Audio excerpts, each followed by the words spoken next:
Right, we should, and it has, again, nothing to do really with what's going on in the United States or Taiwan. It has everything to do with what's going on in China. So at the party Congress, in which Xi will reaffirm his leadership of the Chinese Communist Party, which controls the government and indeed everything in China, they're going to focus on two issues, and they're linked. One is Taiwan, because this is a nationalist issue for the Chinese, in addition to be really so strategically important, that they want to demonstrate to the Chinese people, we will fight to get Taiwan back. But the other is the economy. The economy is having some real issues.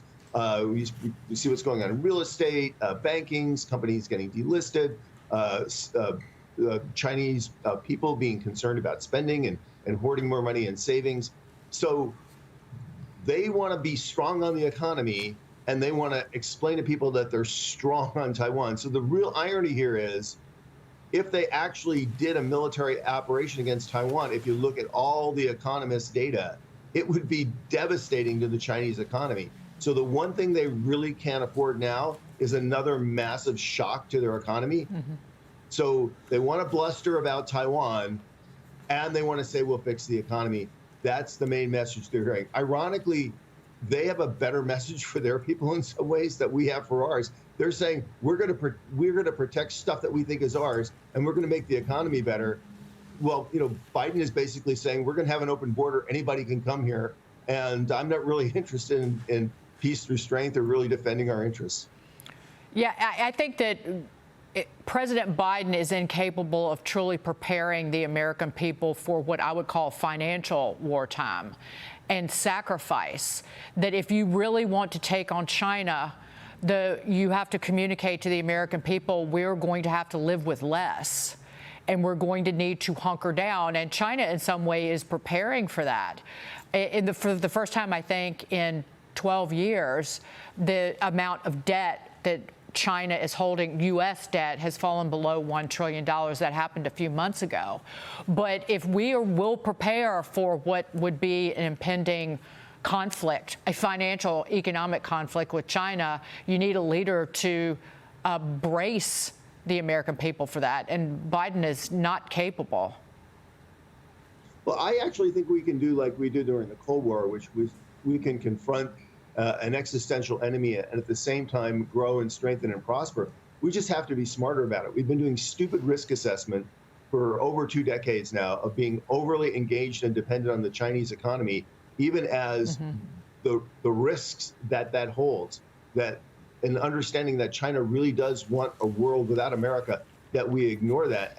And we just have to reverse that process. And I think our economy can grow and prosper. When we disengage more from the Chinese economy, in the long term, they'll suffer. But again, not to pick on President Biden, because I'm not even political, but when you say we have to have a Green New Deal, we have to buy more solar panels, that's going to make us more dependent on China. Right. Their economy is way dirtier, and they're producing these solar panels with slave labor.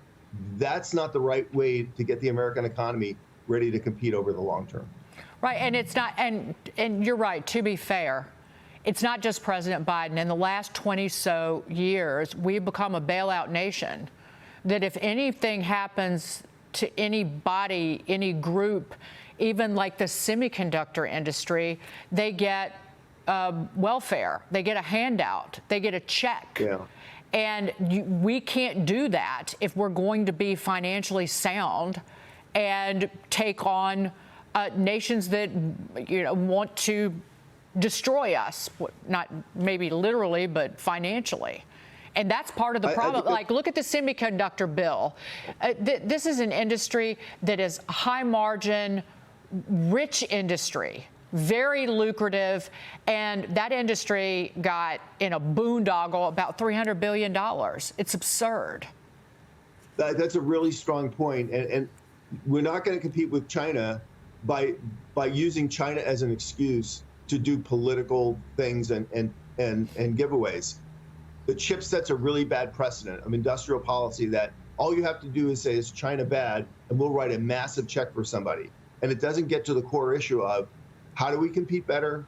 How do we improve the prosperity for everyday Americans? And how do we make sure China cannot hurt the U.S. economy? We have to take this seriously, and I'm afraid what the CHIPS bill showed is this administration is exactly not doing that. And the 17 Republicans who signed on to it in the Senate. Of course, 15 of them aren't even up for re-election. I just got political. You're not. James Carafano, great to see you. Thank you for the discussion, always.